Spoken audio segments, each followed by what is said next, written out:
جی بتائے مولانا، آپ نے جو ہے سیاسی لیڈران کے پاس ایک پیغام بھیجا تھا کہ جو جلوس کی اجازت نہیں ملی ہے اس کو کوشش کر کے جو ہے جلوس کی اجازت لیں، تو کیا وجہ ہو سکتی ہے؟ جلوس کی اجازت کیوں نہیں ملی؟ کیا ہمارے کچھ اپنوں کی غلطی ہے؟ اس میں کہیں کمی پیشی نظر آئی آپ کو؟ بسم اللہ الرحمن الرحیم۔ میں نے ایک پیغام دیا تھا کہ بنام مسلمان قوم مسلم کے ارباب حل و عقد، اصحاب قلم، ارباب سیاست بلا تفریق کسی بھی پارٹی سے متعلق ہوں، رحمت للعالمین نور مجسم حضور احمد مجتبیٰ حضرت محمد مصطفیٰ صلی اللہ تعالیٰ علیہ وسلم کی ولادت باسعادت کے موقع پر خوشیوں کا اظہار کریں، بڑھ چڑھ کر کے اس معاملے میں حصہ لیں اور اقوام عالم کو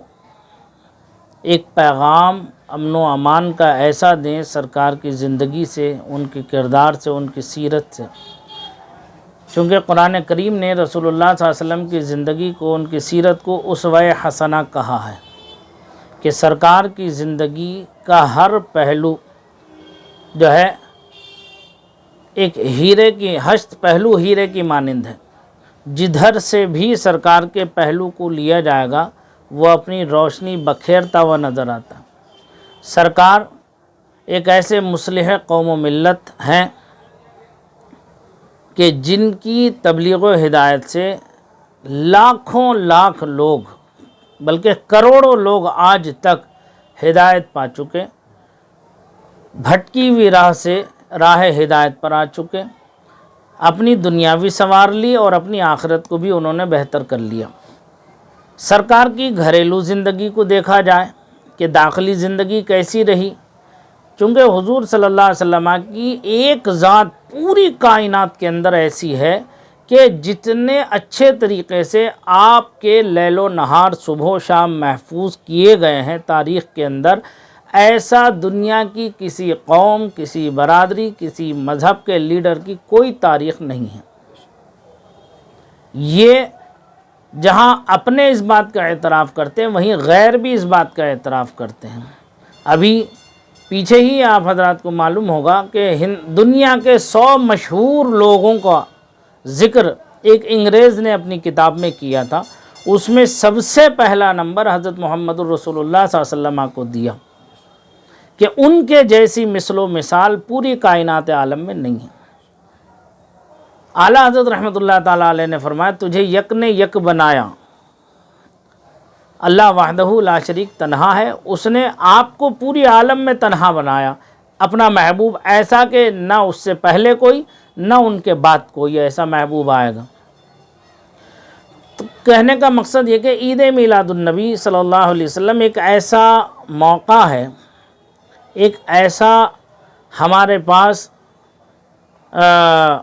موقع ہے کہ جس میں ہم حضور صلی اللہ علیہ وسلم کے پیغام محبت کو عالم کے درمیان بہت اچھے طریقے سے پیش کر سکتے ہیں۔ اس کے لیے ہم جلسے بھی کر کے پہنچا سکتے ہیں اور اس کے لیے ہم اسلامی شان و شوکت کو دکھاتے ہوئے، اسلامی عظمت کا پرچم بلند کرتے ہوئے اقوام عالم کے سامنے اپنے عمل سے، اپنے قول سے، اپنے کردار سے تعلیمات اسلام کو سمجھا سکتے ہیں۔ چونکہ آج کا جو زمانہ ہے وہ الیکٹرانک پرنٹ میڈیا کا ہے، وہ پریکٹیکل طور پر دیکھنا چاہتا ہے، ہر آدمی پریکٹیکلی طور پر دیکھنا چاہتا ہے۔ تو اسی لیے ہمارے اسلاف جو دنیا میں تشریف لائے اور جنہوں نے اسلام کے پیغام کو پہنچایا، جیسے عطا رسول والی ہندوستان خواجہ غریب نواز رحمۃ اللہ تعالیٰ علیہ، نہ کوئی فوج لے کر آئے تھے ہندوستان، نہ کوئی بارود بم لے کر کے آئے تھے، نہ کوئی تیر و تفنگ لے کر کے آئے تھے، لائے تھے کیا؟ قرآن و سنت کی روشنی، اپنا اخلاقی نمونہ، اپنا کردار، سب کچھ انہوں نے قرآن و حدیث کی روشنی میں ڈھال کر کے قوم کے سامنے جب پیش کیا تو لاکھوں گمگشتگان راہ نے ان کے ہاتھ پر جو ہے توبہ کی، توبہ کر کے مشرف اسلام ہوئے اور اپنی دنیا بھی سنوار لی اور آخرت بھی سنوار لی۔ ہمارا یہی کہنے کا مقصد ہے۔ میں عوام و خواص سے اور ریاست کے تمام لوگوں سے کہ اسلام کے پیغام کو سمجھنے کی کوشش کریں، قریب آ کر کے سمجھنے کی کوشش کریں، اور مسلمانوں سے میری یہ گزارش ہے، اپیل ہے کہ وہ اپنے اندر وہ عملی نمونہ دکھائیں جو قرآن و سنت کا ہے۔ یہ موقع ایسا ہے، اس موقع پر جو ہے اسلام کی عظمت کو، اس کے پرچم کو بلند کر کے اپنے کردار سے ایک عملی نمونہ پیش کرنے کا موقع ہے۔ اس لیے دنیا میں بہت سے جلوس نکلتے ہیں، جلسے ہوتے ہیں، ہم بھی پیغمبر اسلام صلی اللہ علیہ وسلم کے یاد میں ایک جلوس نکال کر کے بڑے سلیقے کے ساتھ، طریقے کے ساتھ ہم پیغام امن و امان کو پہنچانا چاہتے ہیں۔ رہ گئی بات بعض حضرات کی یہ کہنا کہ جلوس میں غیر شرعی حرکات ہوتے ہیں، غیر شرعی معاملات ہوتے ہیں، تو یہ یقیناً قابل صد مذمت بات ہے کہ جو لوگ ڈی جے، ڈھول، تاشے، بھنگڑا یہ کرتے ہیں، یہ وہ کم علم لوگ ہیں جو علم سے بالکل عاری ہیں، صحبتوں سے بالکل عاری ہیں۔ ان کو سدھارنا بھی علماء کی اور نمائندگان کی مذہبی ملی جو ہے ضرورت ہے کہ ان کو سدھارا جائے، ان کو سنوارا جائے، لیکن اس کے لیے یہ سب کرنے سے پہلے ان لوگوں کو بٹھا کر کے سمجھانا چاہیے، پیار محبت کے ساتھ قرآن و حدیث کا ان تک پیغام پہنچا کر اس کے نفع اور نقصان سے ان کو جو ہے آگاہ کرنا چاہیے۔ ایسا نہیں کہ یہ ہماری ہی قوم کے بچے ہیں، ہماری بات نہیں سنیں گے، ایسا نہیں ہے۔ اگر ہم پیار سے، محبت سے ان کو سدھاریں گے، کوشش کریں گے، آج کم سدھریں گے، کل اور تھوڑے سدھر جائیں گے، پرسوں اور تھوڑے سدھر جائیں گے۔ اگر کسی میں کوئی برائی ہے تو اسے دور نہ کرے، اس شخص کو دور نہ کرے، بلکہ اس کے اندر جو برائی ہے اس برائی کو دور کرنے کے طریقے اختیار کیے جائیں۔ مولانا ایک طرف جو ہے بنگلور میں جلوس کے لیے پرمیشن ملی ہے اور دوسری جانب پرمیشن نہیں دی گئی ہے،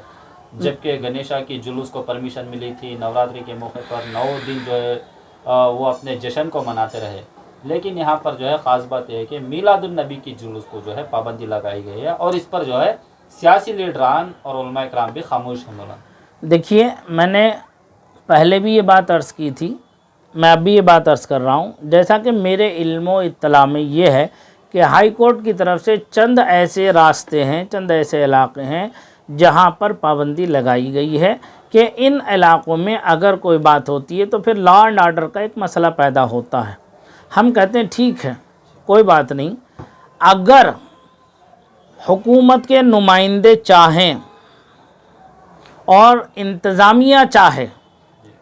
تو وہ لا اینڈ آرڈر کو قائم رکھتے ہوئے جس طرح سے دیگر مذاہب کے پروگرام کو انہوں نے کامیاب بنایا ہے، ایسے ہی اس پروگرام کو کیوں نہیں کامیاب بنا سکتے؟ اگر سب کا ساتھ سب کا وکاس کا دعویٰ ہے اور نعرہ ہے تو اس میں سب کا ساتھ سب کے وکاس میں مسلمان بھی تو ہیں شامل، یا یہ الگ ہیں؟ اگر الگ ہیں تو بتا دیا جائے، نہیں الگ نہیں ہیں، ہم بھی اسی ملک کے باشندے ہیں اور یقیناً ہیں، اور ہمیں اس کی سند کی کسی سے ضرورت و حاجت بھی نہیں ہے ہمیں۔ سمجھ میں آ رہی بات؟ تو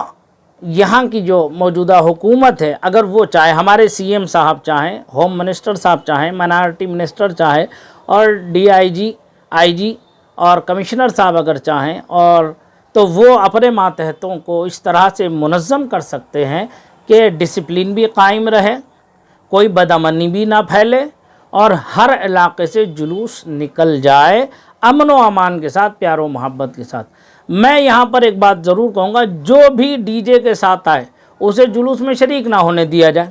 انتظامیہ سختی کے ساتھ اس پر عمل کرے، ہم اس کی تائید کریں گے، اس کی حمایت کریں گے، ہم کھل کے کریں گے حمایت۔ جو ڈی جے کو لے کے آئے گا اس کی گاڑی کو جلوس میں شامل نہ ہونے دیا جائے۔ ہاں، ایک مائک، 2 مائک لگا کر سادہ انداز میں جو لوگ درود شریف پڑھتے ہوئے جائیں، قرآن کی تلاوت کرتے ہوئے جائیں اور حلقہ ذکر کرتے ہوئے جائیں، اور پیغام جو ہے قرآن و حدیث کا، جو امن و امان کا ہے، وہ پہنچاتے ہوئے جائیں، اور جو لوگ سبیل لگائیں، لنگر لٹائیں، تو ایسے سب حضرات کے لیے تھوڑا سا اگر انتظامیہ ساتھ دے دے تو اچھے نظم و نسق کے ساتھ یہ جلوس نکل سکتا ہے۔ میں نے کل بھی کہا تھا کہ 2 دن ابھی ہمارے پاس باقی ہیں، اچھا یہ ہوتا کہ آج جمعہ تھا، محراب و ممبر کا ایک پیغام بڑے پیارے انداز سے قوم تک پہنچ جاتا، میڈیا سے زیادہ اثر انداز ہوتا ہے نا۔ اگر ہمارے یہ حکمران اور ہمارے یہ نمائندگان اگر اس پر توجہ فرما لیتے، پیارے آقا مصطفیٰ جان رحمت صلی اللہ علیہ وسلم کی ولادت کی خوشی میں شامل حال ہو جاتے اور اپنی ذمہ داری کو سمجھ کر قوم کے ساتھ کھڑے ہو جاتے، تو ان کا نام جو ہے تاریخ میں سنہرے حروف سے لکھا جاتا۔ اب بھی وقت نہیں گزرا ہے، اب بھی وقت ہمارے پاس ہے، آج کا بھی دن ہے اور کل ہفتہ ہے، ہفتے کا دن بھی ہے۔ 2 دن کے اندر اگر جتنے بھی ارباب حل و عقد اصحاب سیاست ہیں وہ کسی پارٹی سے وابستہ ہوں بنام مسلمان، اور اس میں ہماری ریاست کے جو غیر مسلم حضرات ہیں جو سیکولر ذہن رکھتے ہیں وہ بھی اس میں شریک رہتے ہیں۔ ابھی ہیباڑ میں جو دسہرہ کا پروگرام ہوا اس میں مسلمان بھی رہے غیر مسلم بھی رہے، میسور میں ہوا اس میں مسلمان بھی رہے غیر مسلم بھی رہے۔ جب سارے پروگرام ہم مل کر منانا جانتے ہیں تو اس میلاد النبی کے موقع پر کیوں دامن جھاڑ رہے ہیں؟ مسلم سایہ سے قائدین جو ہے خاموش ہے مولانا۔ دیکھیے، میں نے کسی ایک کو ٹارگٹ نہیں کیا ہے، نہ میں نے کسی ایک کا خاص نام لیا ہے، نہ کل لیا نہ میں آج لوں گا۔ بنام مسلمان ہر سیاسی، مذہبی، ملی رہنما، قائد، رہبر یہ سب کے سب ذمہ دار ہیں کہ اسلام کے پیغام کو صحیح طریقے سے پہنچانا۔ حدیث رسول کے مطابق بلغوا عنی ولو آیا، تم پیغام حق کو پہنچا دو اگرچہ ایک ہی آیت تمہارے پاس پہنچے۔ اس کے تحت سب ذمہ دار ہیں، کوئی اپنا دامن نہیں بچا سکتا۔